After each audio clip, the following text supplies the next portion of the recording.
예수 그리스도의 장례를 준비를 한 이 사건이 우리에게 오늘날 정말 어떠한 교훈을 주고 있고 어떠한 것을 우리에게 지금 가르쳐 주기를 원하시는가를 살펴보길 원합니다. 요한복음 12장 3절 말씀 같이 봉독하겠습니다.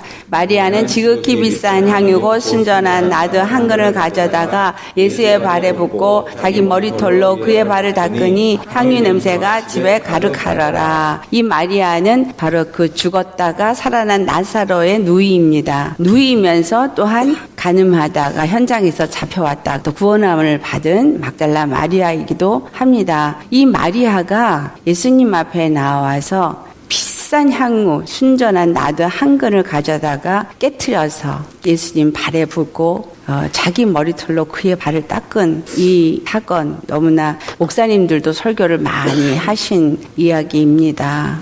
여러분들이 잘 알고 있는 사건이죠.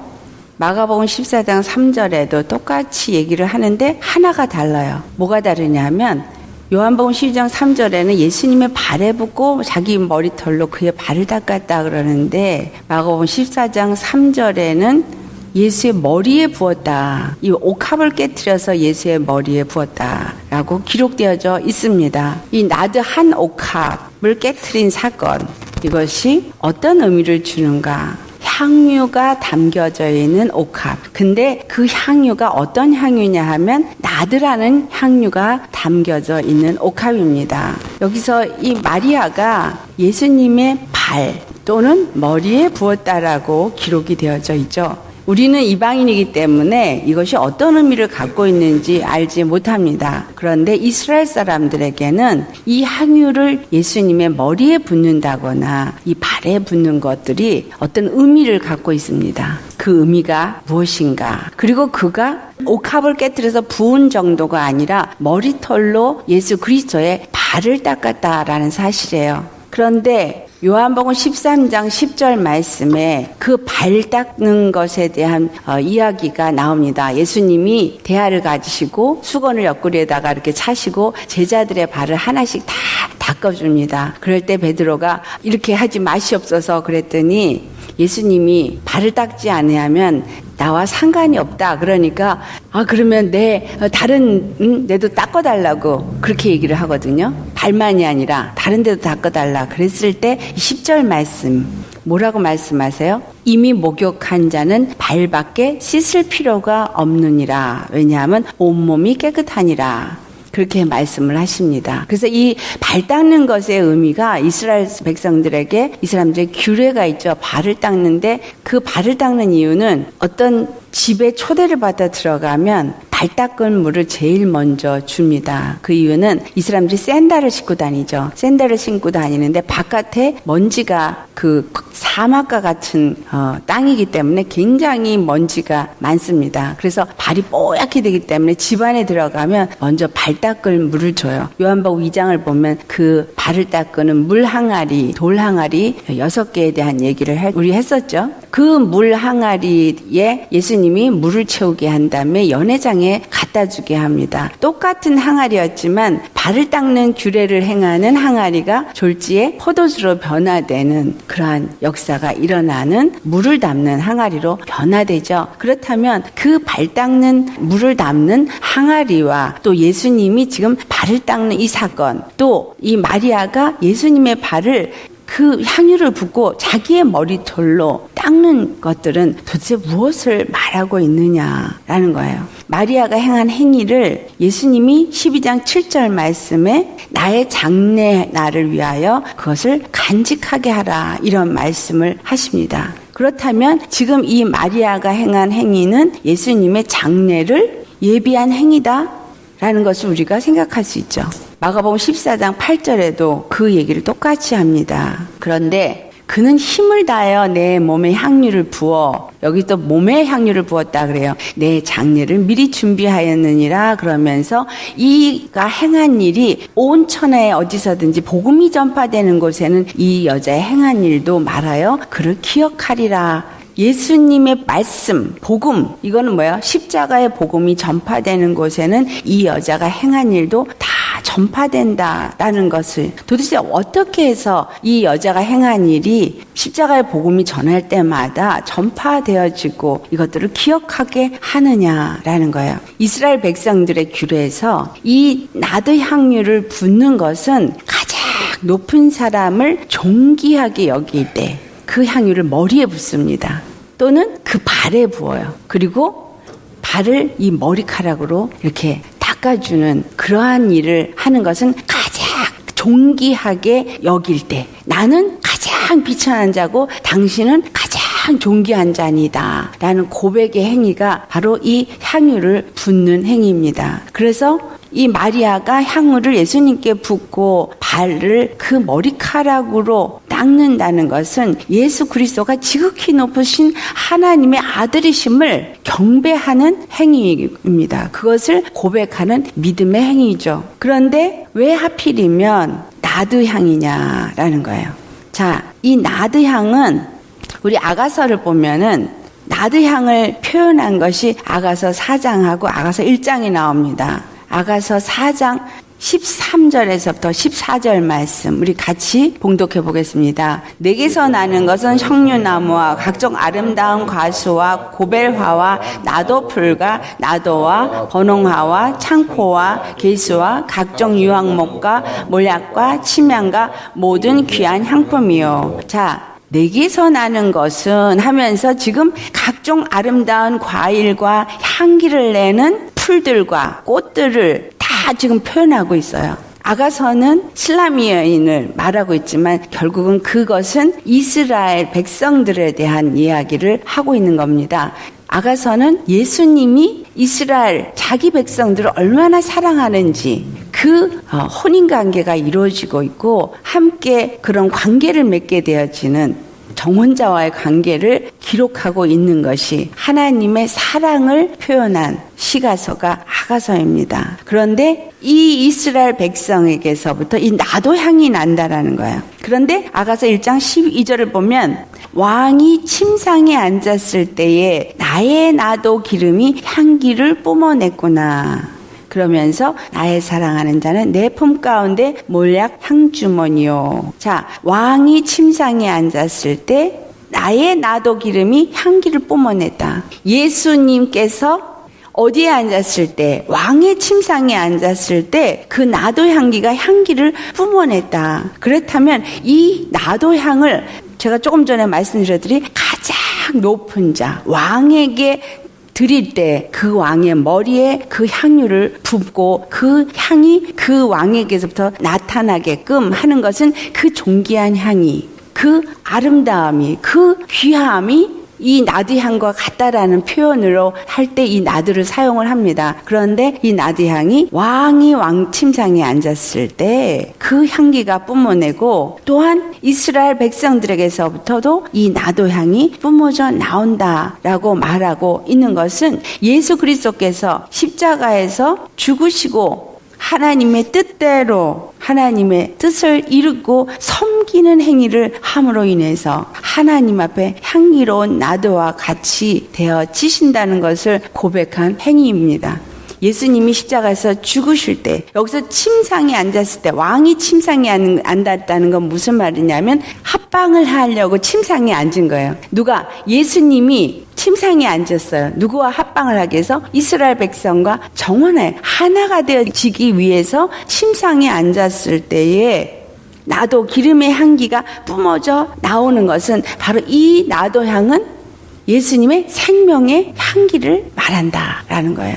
그렇다면 이 옥합을 깨트린 이 마리아의 나드 향은 어떠한 것을 의미하느냐? 예수 그리스도가 십자가에서 죽으시고 그 향기를 바라는 것과 같이 하나님 앞에 섬김을 표현한 것이기도 하지만 우리가 또한 하나님 앞에 우리 자신을 그와 같이 깨트려서 드릴 때 우리에게서부터 그 예수님의 생명의 향기가 나타나진다라는 것을 말하는 것입니다. 예수님이 십자가에 죽으시고 죽었기 때문에 부활하셨죠. 죽었기 때문에 그 안에 있는 생명이 나타나졌잖아요.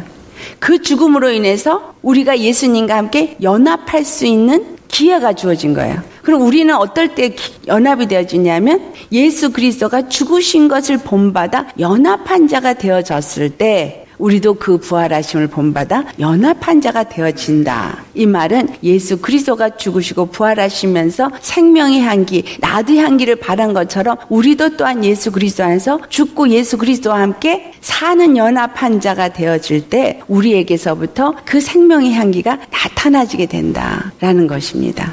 그 생명의 향기는 우리의 사랑을 통해서 우리가 십자가에 연합되어지고 예수님을 사랑하는 그 사랑을 통해서 나타나지게 되어져 있다라는 것을 말씀하고 있습니다. 세 번째가 예수 그리스도의 십자가로 구원을 받은 것에 대한 감사의 행위를 지금 드리고 있는 거예요.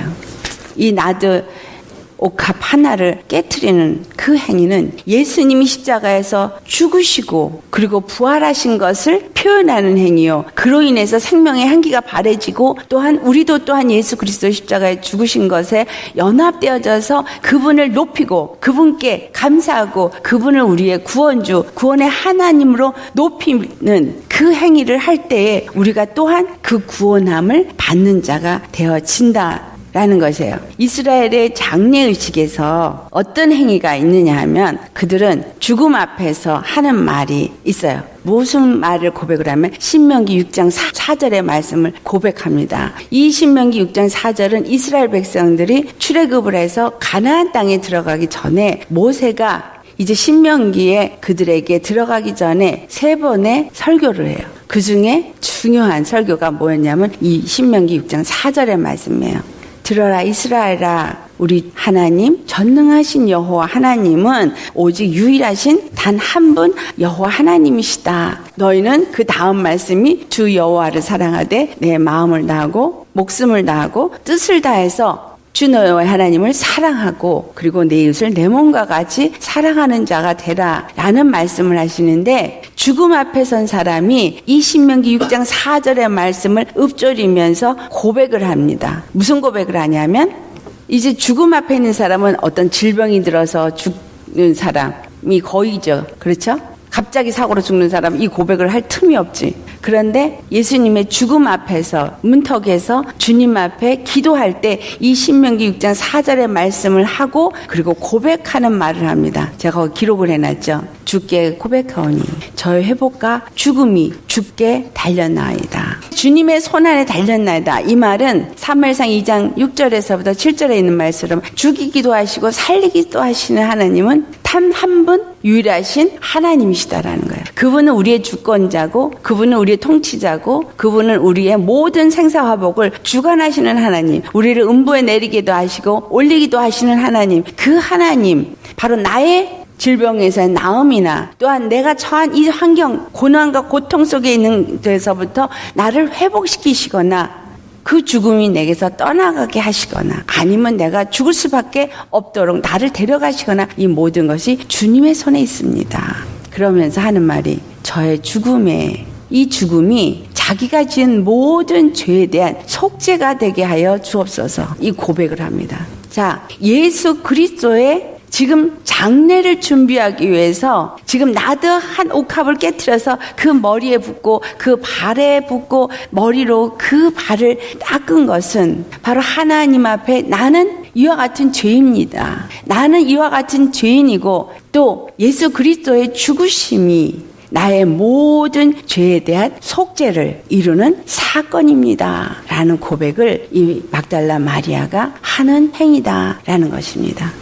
이방인들은 알래 알 수가 없죠. 왜냐하면 그들의 규례나 어떤 풍습을 우리는 알지 못하기 때문에 두 가지, 하나는 가장 높은 자를 올려드릴 때 나드향을 붓고 두 번째는 장례를 준비할 때 나드향을 붓습니다. 그런데 예수님은 지금 이 이야기를 막달라 마리아는 예수 그리스도를 가장 높은 자로 높이는 것이지만 예수님이 또한 이것은 내 장례를 준비하는 것이다 라는 말씀을 하신 것입니다.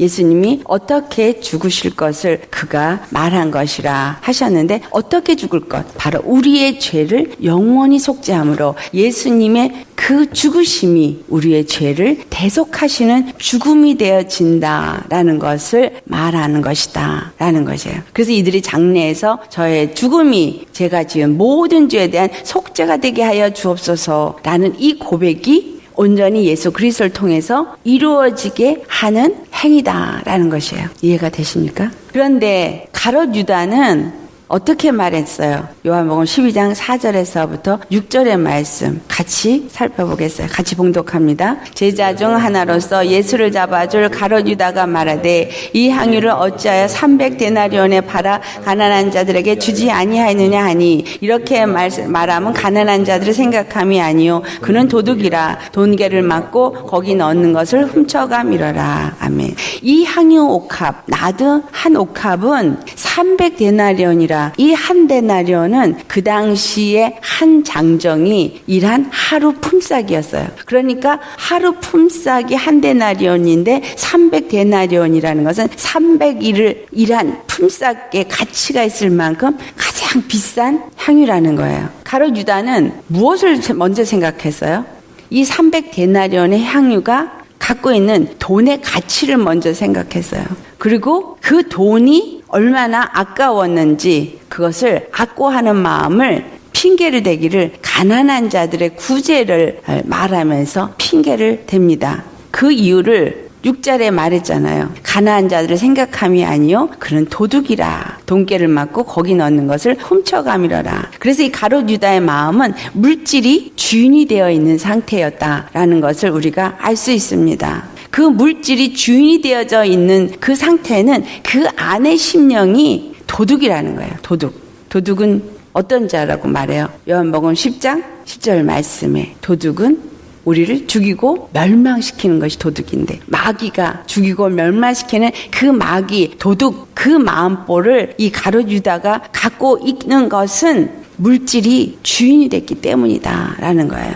마태복음 6장 24절에 이 말씀을 합니다. 한 사람이 두 주인을 섬기지 못하는데 두 주인은 하나님과 재물을 말하고 있다라는 것을, 사람은 하나님과 재물을 겸하여 섬길 수 없다라는 것을 우리에게 지금 이 가롯 유다를 통해서 가르쳐주고 있습니다. 가롯 유다는 12명의 제자 중에 선택을 받은 제자였어요. 그런데 12명의 제자 중에 가롯 유다 하나는 양들 사이에 숨겨놓은 염소였다라는 거예요.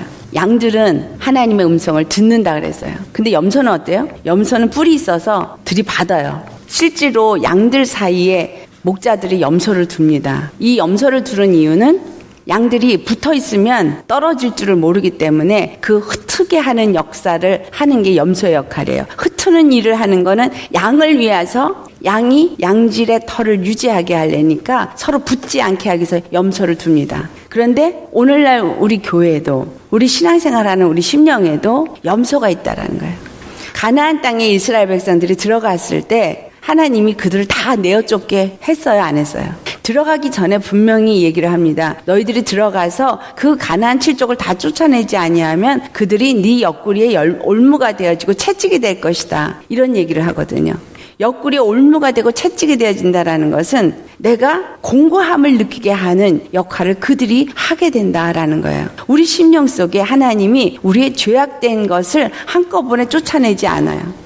조금씩 쫓아낸다 그랬거든요. 왜 조금씩 쫓아내냐면 들깨들이 와서 이리떼들이 가득할까봐 그런다. 이 말이 바로 귀신을 쫓아내면 집이 소지되어지고 깨끗해졌으니까 나가서 돌아다니다가 있을 곳이 없어서 와보니까 그 집이 소재되어지고 깨끗해진지라 다른 귀신들을 더 데리고 와서 7귀신이나 데리고 들어오니 그들의 형편이 이전보다 더 나빠졌다. 이런 얘기가 있어요.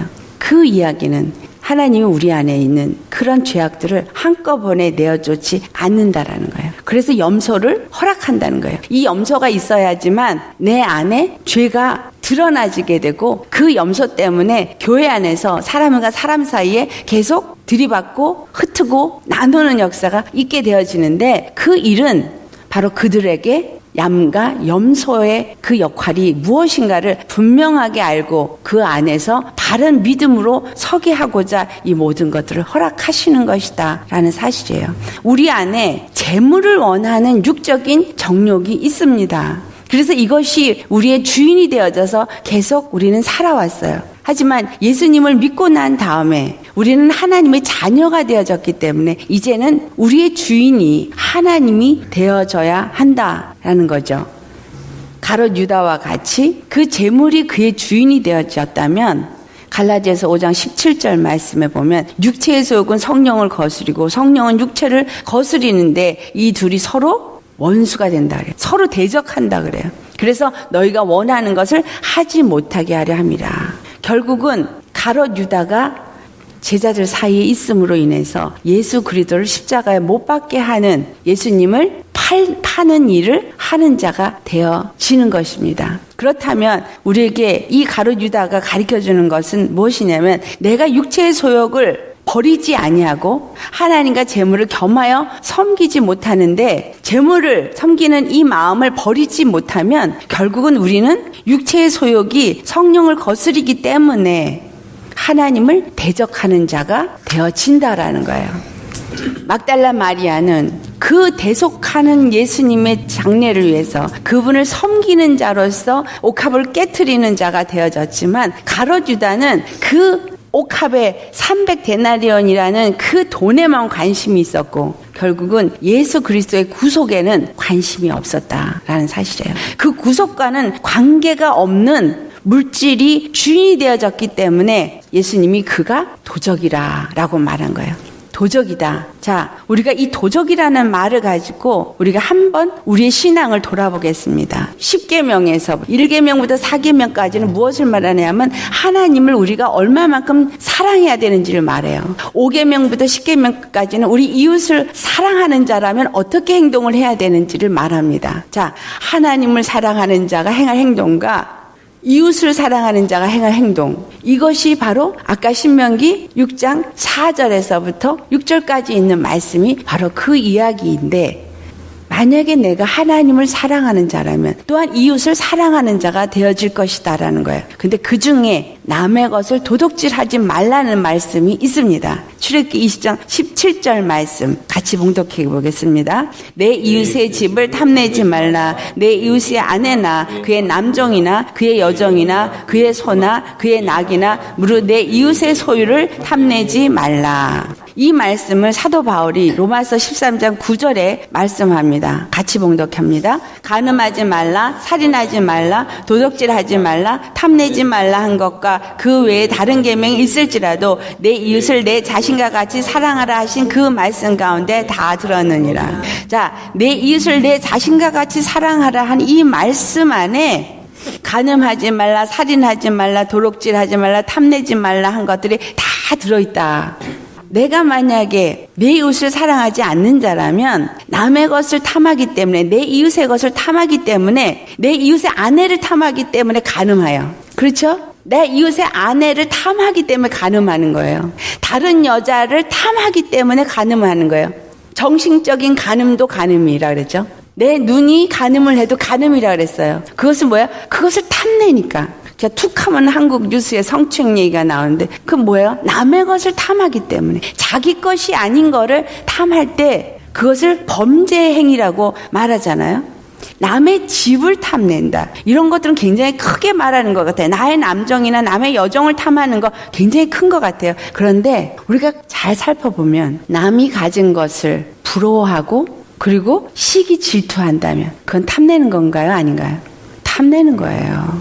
내가 갖지 못해서 남은 많이 가졌고 나는 갖지 못해서 내 마음에 시기 질투가 일어나는 거 그거 남의 가진 복을 내가 탐내는 거예요. 그거는 내 마음이 이미 이웃을 사랑하지 않는 것이고 그것은 내가 내 마음에 남의 것을 도둑질하는 마음을 가졌다라는 거예요. 꼭 손으로 그 남의 걸 도둑질 해와서 훔쳐온 것만 도둑질이 아니라 내 마음 안에 남의 것을 탐내는 것만으로도 예수님은 이미 도둑질하는 것이다 라는 거예요. 그런데 이 도둑질하는 마음, 간음하는 거, 살인하는 마음, 살인하는 행동, 도둑질하는 마음, 도둑질하는 행동, 남의 것을 탐내는 거 이 모든 것들이 어디서부터 말미암았는가를 지금 말하는 거예요. 이것은 행동의 열매일 뿐이라는 거예요. 그런데 이 행동의 열매는 어디서 나온 거냐면 내 마음에서부터 나온 것이다. 자, 마태복음 15장을 한번 찾아보시겠어요? 19절, 20절 다 같이 봉독하겠습니다. 마음에서 나오는 것은 악한 생각과 살인과 간음과 음란과 도적질과 거짓 증거라 해방이니 이런 것들이 사람을 더럽게 하는 것이요 씻지 않은 손으로 먹는 것은 사람을 더럽게 하지 못하느니라. 아멘. 모든 이러한 것들은 살인도 간음도 음란도 다 도적질도 거짓 증거도 회방도 다 이웃을 사랑하지 못하는 것이고 그것은 마음에서 나오는 것인데 이 마음에서 나오는 이 악한 것들은 어디서부터 온 것이라는 거예요? 죄성으로부터 나온다는 거예요. 이 죄성으로부터 나온 것들이 18절에 입에서 나오는 것들은 마음에서 나온다. 그래서 우리 입에서부터 이 마음에 있는 것들이 나오기 때문에 내가 만약에 거짓말을 한다면 나는 똑같이 도적질을 하는 자예요. 또한 나는 살인한 자예요. 인정되세요? 우리는 거짓말을 가벼운 거짓말이라 생각하고 예수 믿는 분들도 쉽게 거짓말을 해요. 그런데 이 거짓말을 하는 것은 내 안에 도적이 있다라는 거예요. 이 도적은 도적질하고 거짓말하고 간음하는 건데 누구예요? 이 존재가? 바로 우리 안에 있는 죄사람 마귀가 우리 안에서 그 마음을 지배하고 우리의 마음에서 바로 이와 같은 더러운 것들을 하도록 주장한다 이 말이에요. 재물을 주인으로 갖고 있는 자들은 그 안에 사단이 주인이 되어져 있는 마음을 갖고 있는 자다라는 것을 지금 말하고 있는 거예요. 그래서 도적이다 이렇게 말한 겁니다. 남의 것을 탐하는 거예요. 지금 300데나리온의 그 옥합을 가룟 유다가 탐한 거예요. 그런데 마치 가난한 자에게 그것을 나눠주었으면 좋았을 텐데 왜 그것을 허비하느냐라고 말한 것. 이와 같은 신앙생활 많이 하고 있습니다. 실제로 남의 것을 탐하지 않는 것 같이 하면서 탐하는 것, 그것이 바로 육체의 소욕을 따라서 사는 사람은 바로 성령을 거스르기 때문에 절대로 하나가 될 수 없고 절대로 하나님을 기쁘시게 할 수 없고 절대로 하나님 앞에 향유 옥합을 깨트린 여인과 같이 될 수가 없는 겁니다. 그가 그 향유 옥합을 깨트린 것은 어떻게 해서 깨트린 거예요? 자기 자신이 바로 죄인이라고 느꼈고 그리고 자기를 죄에서 건져주신 예수 그리스도를 구세주로 믿었기 때문에 그를 메시아로 믿었기 때문에 그와 같은 일을 할 수 있었지만 가룟 유다는 재물이 주인이 되었고 도적이 그 안에서 자리 잡고 있기 때문에 예수님을 메시아로 믿지 않았다라는 거죠. 그래서 우리는 이 두 가지 사람 중에 나는 어떤 사람이 되어야 될 것이냐,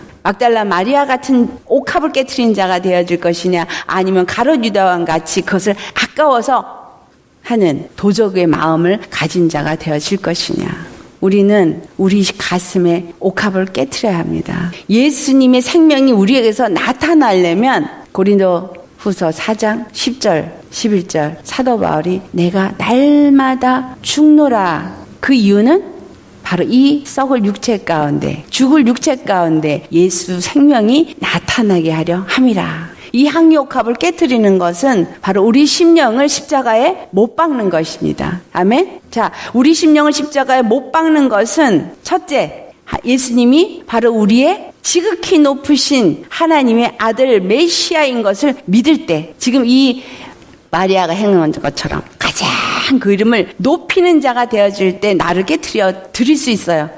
그렇게 믿지 않으면 절대로 내가 십자가에 나를 못 박을 수 없습니다. 왜? 재물이 주인이 되기 때문에, 재물을 의지하기 때문에, 재물이 나를 행복하게 한다고 생각하기 때문에 육체의 소욕을 따라서 사는 자는 절대로 자기를 깨트릴 수 없다라는 거죠.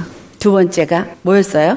첫 번째는 가장 높이는 거였고, 두 번째는 하나님 앞에 나는 죄인과 같이 섬기는, 나를 드리는, 그래서 내게서부터 그 옥합이 깨져서 내 심령이 깨져서 내 안에 주신 예수 생명, 십자가의 생명을 나타내는 그러한 자가 될 수 없다라는 것입니다. 그렇게 되어질 때 세 번째 이르는 것이 바로 하나님 앞에 감사와 영광의 찬송을 드리는 자로 하나님 앞에 드려지는 자가 되어지는 것. 이것이 바로 그 머리카락으로 발을 닦는 자의 자세입니다. 그래서 이 머리카락으로 발을 닦는 걸 목사님들이 섬김에 대한 설교를 할 때 그 이야기를 많이 하고 있습니다. 우리가 예수님을 그렇게 섬기는 자가 되기 위해서는 나는 아무것도 아닌 죄에서 속죄함을 받은 죄인이요 은혜 받은 자요 하나님은 나의 지극히 높으신 하나님이시다 라고 예수님을 높이는 자만이 이렇게 향유 옥합을 깨트릴 수 있습니다. 이 일에 대해서 예수 그리스도께서 뭐라고 말씀을 하셨느냐. 요한복음 12장 7절 말씀에 예수께서 말씀하시기를 가만두어라 나의 장래할 날을 위하여 그것을 간직하게 하라 이런 말씀을 하세요. 여기서 간직하게 하라. 그리고 두 번째는 가난한 자들은 항상 너희와 함께 있거니와 나는 항상 있지 아니하니라 라는 말씀을 하십니다. 자, 여기서 우리가 두 가지를 생각해야 돼요.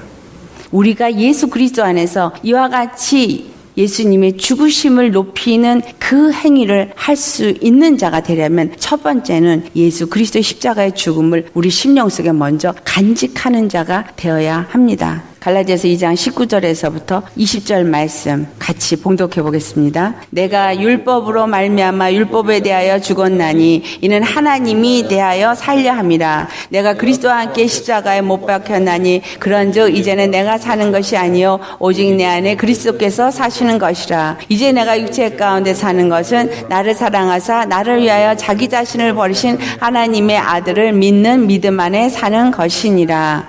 자, 예수 그리스도가 십자가에 죽으신 것을 먼저 우리가 간직하는 것은 율법에 대해서는 나는 죽은 자가 되어지는 거예요. 율법에 대해서는 죽은 자가 되어지고 하나님의 생명에 대해서 사는 자가 되려고 한 자가 그리스도의 십자가의 죽음을 우리 심령 속에 간직한 자예요. 여러분 심령 속에 십자가가 간직되어져 있습니까? 십자가에 내가 율법에 대해서는 죽은 자가 되어져 있느냐라는 사실이에요.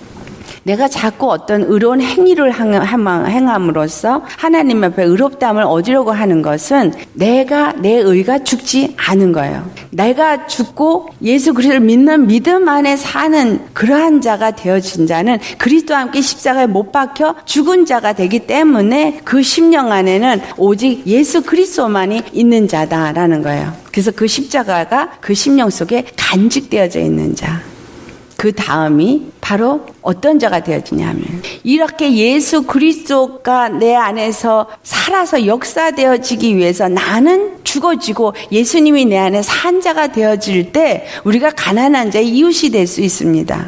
예수님이 오신 이유가 뭐라고 말씀하시냐면 누가복음 4장 18절 19절 말씀이에요. 같이 봉독해 봅니다. 주의 성령이 내게 임하셨으니 이는 가난한 자에게 복음을 전하게 하시려고 내게 기름을 부으시고 나를 보내사 포로된 자에게 자유를 눈먼 자에게 다시 보게 함을 전파하며 눌린 자를 자유롭게 하고 주의 은혜의 해를 전파하게 하려 하심이라 하였더라. 예수님이 가난한 자에게 복음을 전하게 하시려고 기름 부음을 받으시고 이 땅에 오신 분이시다. 자, 가난한 자는 어떤 자예요?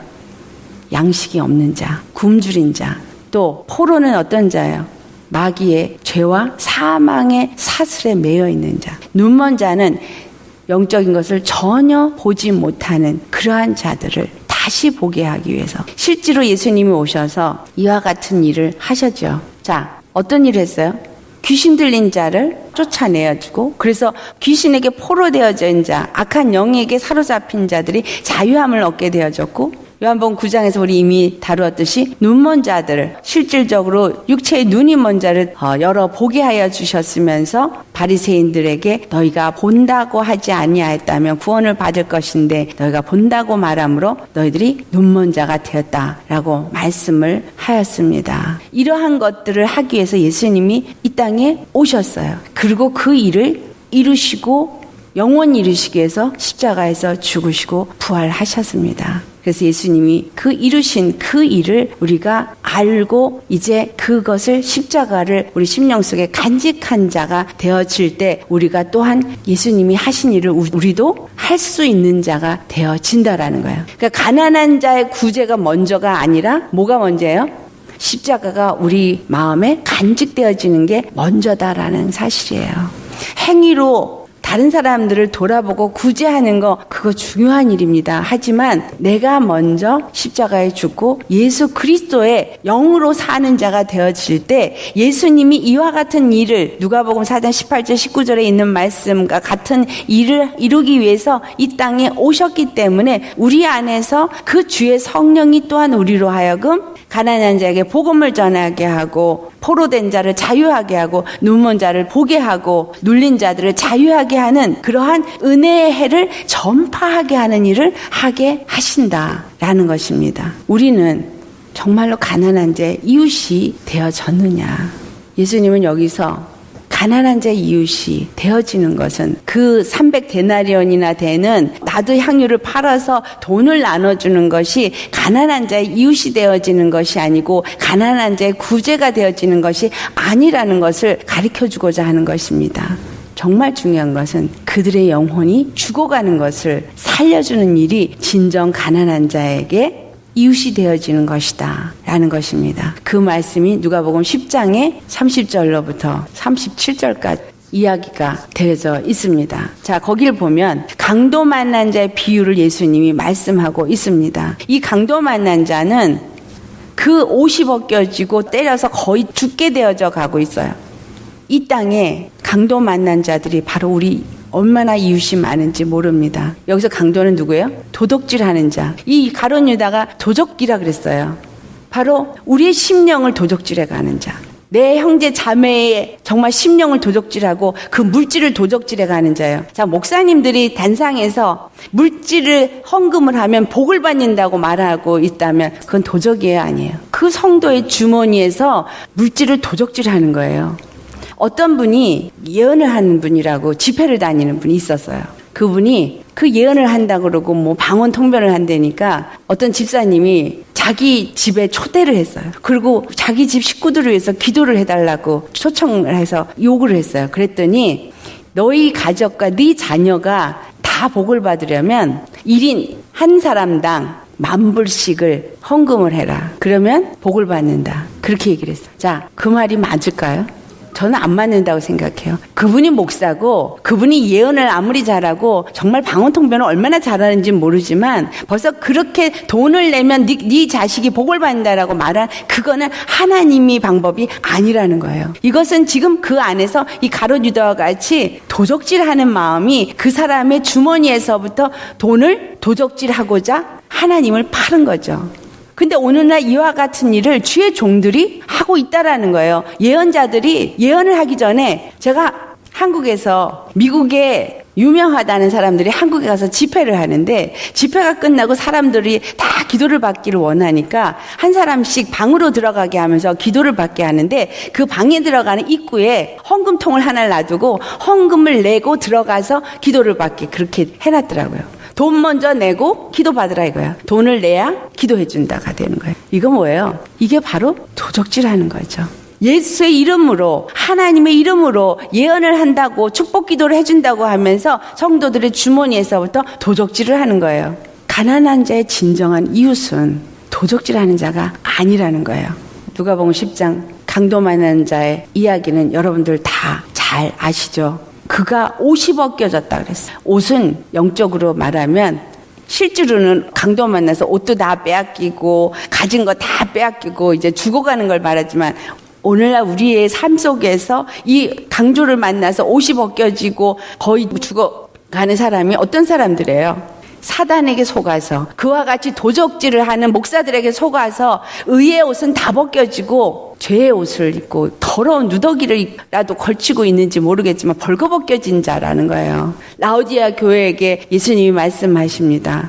너희가 벌거벗어서 수치를 보이고 있는데 흰옷을 사서 입어 그 벌거벗은 것을 그 수치를 가리라. 영적으로 거의 지금 죽어가고 있다는 거예요. 생명이 없다라는 거예요. 심령이 고갈되어져 있다라는 겁니다. 그런데 31절을 보면 제사장이 지나가면서 피해서 지나갔어요. 제사장 누구예요? 목사죠. 목사들이 그 영혼이 죽어가는 것을 돌아보지 않는다는 거예요. 오늘날 교회, 대형교회 목사님들 정말 그 자기 성도 하나하나가 지금 영혼이 어떻게 되는지 잘 알고 있습니까? 바쁜 바쁘다는 이유, 성도가 많기 때문이라는 이유로 돌아보지 못합니다. 성도들이 공고하고 고통하고 죽어가고 있으면서도 제사장에게, 목사님에게 가서 위로를 받거나 살아나는 일을 얻지 못하고 있다라는 거예요. 또 레위인도 피하여 지나갔다라고 32절에 말합니다. 레위인은 믿는 자들이에요. 믿는 자들이 내 주위의 형제 자매가 죽어가는데 그 죽어가는 거, 영원히 죽어가는 것을 돌아보지 않는다라는 거예요. 여기서 사마리아인은 그를 불쌍히 여겨서 가서 기름과 포도주를 그 상처에 붓고 싸매고 자기 짐승에 태워 주막으로 데리고 가서 돌봐준다라고 말합니다. 이 사마리아인은 바로 죄인과 같이 오신 예수 그리스도, 그들이 죄인이라고 취급하는 예수 그리스도라는 거예요.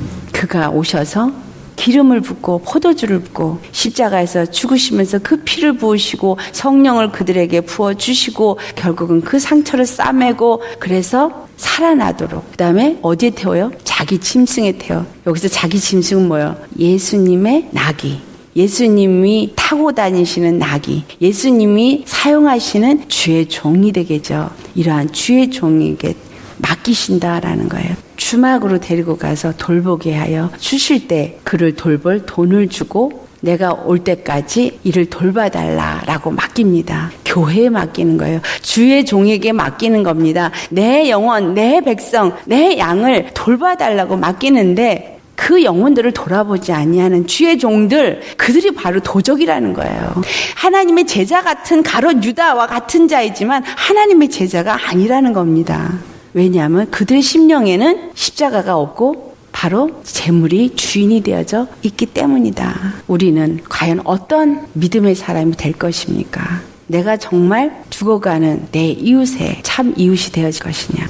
내가 정말 도둑질을 당하고 있지는 않는가? 아니면 내가 도둑질을 하고 있지는 않는가? 정말 하나님을 사랑한다 하면서 이웃을 사랑한다고 하면서 남의 것을 탐하고 거짓말하고 그러한 일을 하는 건 아닌가? 그렇다면 나는 살인도 하는 것이요, 간음도 하는 것이요, 도적질도 하는 것입니다.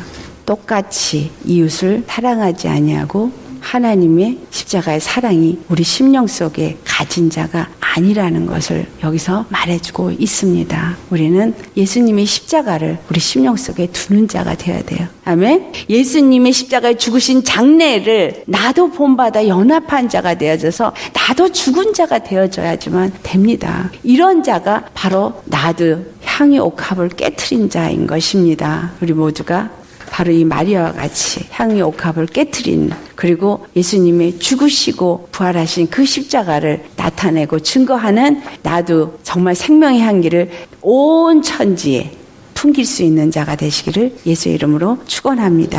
아멘.